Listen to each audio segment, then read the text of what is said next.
Hello viewers, हमारे channel को subscribe करें और प्रेस करें इस बेल आइकन को ताकि आगे का कोई भी वीडियो आपसे मिस ना हो।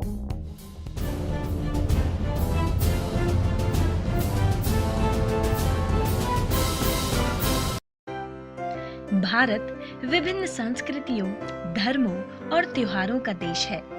हर त्योहार की अपनी मान्यता है और इन सभी त्योहारों में से एक है रंगों का त्योहार होली, जो पिछले कई वर्षों से बड़े ही उत्साह के साथ पूरे भारतवर्ष में मनाया जा रहा है।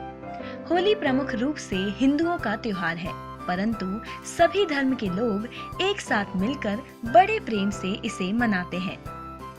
होली को वसंत का त्योहार कहते हैं, जिसके आने के साथ ही सर्दी खत्म हो जाती है। फाल्गुन में आने वाला ये त्योहार पूर्णिमा के दिन मनाया जाता है। कुछ राज्यों में तो नई फसल के आने की खुशी किसान होली के रूप में मनाते हैं। फाल्गुन माह के अंतिम दिन शाम के समय होलिका दहन किया जाता है और अगले दिन सुबह गुलाल और अबीर लगाकर लोग रंगों का आनंद लेते हैं। देश में होने वाले हर छोटे से छोटे पर्व के मनाए जाने के पीछे कोई पौराणिक कथा जरूर होती है और कई सारी प्रचलित पट कथाओं से भी हमें भारत की संस्कृति का पता चलता है। माना जाता है कि हिरण्यकश्यप नाम का एक असुर ब्रह्मदेव का बहुत बड़ा भक्त था और उसने अपनी भक्ति से ब्रह्मदेव को प्रसन्न कर एक वरदान प्राप्त किया, जिसके अनुसार कोई भी उसका वध नहीं कर सकता था, चाहे वह इंसान हो या देवता, असुर हो या जानवर, न रात में न दिन में, न घर में न बाहर, न धरती पर न आसमान में। ब्रह्मदेव से प्राप्त हुए इस वरदान को पाने के बाद हिरण्यकश्यप स्वयं को भगवान के तुल्य समझने लगा। उसका घमंड इतना बढ़ गया कि उसने लोगों पर अत्याचार करना शुरू कर दिया। वह लोगों को भगवान विष्णु की आराधना करने से मना करता था और स्वयं को भगवान बताकर पूजने को कहता था। फिर हिरण्यकश्यप को एक पुत्र की प्राप्ति हुई, जिसका नाम प्रहलाद रखा गया। प्रजा के सभी लोग डर करके हिरण्यकश्यप की पूजा करते थे, परंतु उनका पुत्र प्रहलाद श्री हरि की पूजा करता था, जिससे हिरण्यकश्यप को बहुत घृणा थी। प्रहलाद को कई बार समझाने के बाद भी प्रहलाद ने श्री हरि की पूजा करना बंद नहीं किया।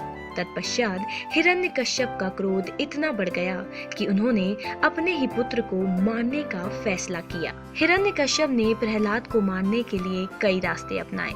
सांपों के बीच अकेले छोड़ दिया गया, ऊंची पहाड़ी से भी गिराकर मारने की कोशिश की, परंतु वहां से भी प्रहलाद सही सलामत बच आए। हिरण्यकश्यप की बहन होलिका एक बार उनसे मिलने आई और अपने भाई की चिंता का विषय जानकर उसने उन्हें अग्नि में ना जलने के वरदान के बारे में बताया। होलिका को भगवान शिव से एक वरदान प्राप्त हुआ था। उसके पास एक ऐसा वस्त्र था जिसको धारण करने पर अग्नि उसे नहीं जला सकती थी। होलिका ने हिरण्यकश्यप को ये सुझाव दिया कि वह प्रहलाद को लेकर वही वस्त्र धारण कर अग्नि में बैठ जाएगी और इस तरह प्रहलाद की मृत्यु हो जाएगी।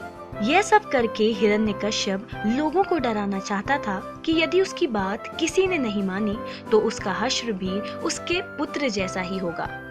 एक अग्नि का इंतजाम किया गया, जिसमें होलिका प्रहलाद को अपनी गोदी में लेकर बैठ गई। जिस समय प्रहलाद को होलिका ने अपनी गोदी में बैठाया, उस समय वह भगवान श्री विष्णु का जाप कर रहे थे।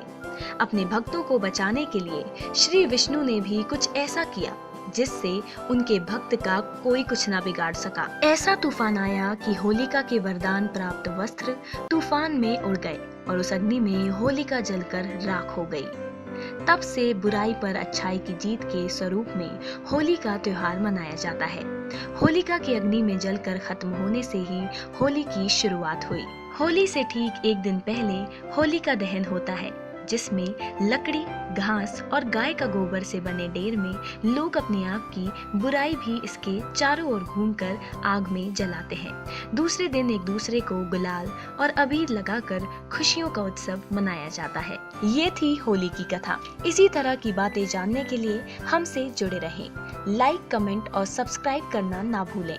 शेयर करें, अपने दोस्तों को भी बताएं कि रंगों के इस त्योहार को हम क्यों मनाते हैं। हम फिर हाजिर होंगे कुछ नए फैक्ट्स और कहानियों के साथ। हैप्पी होली।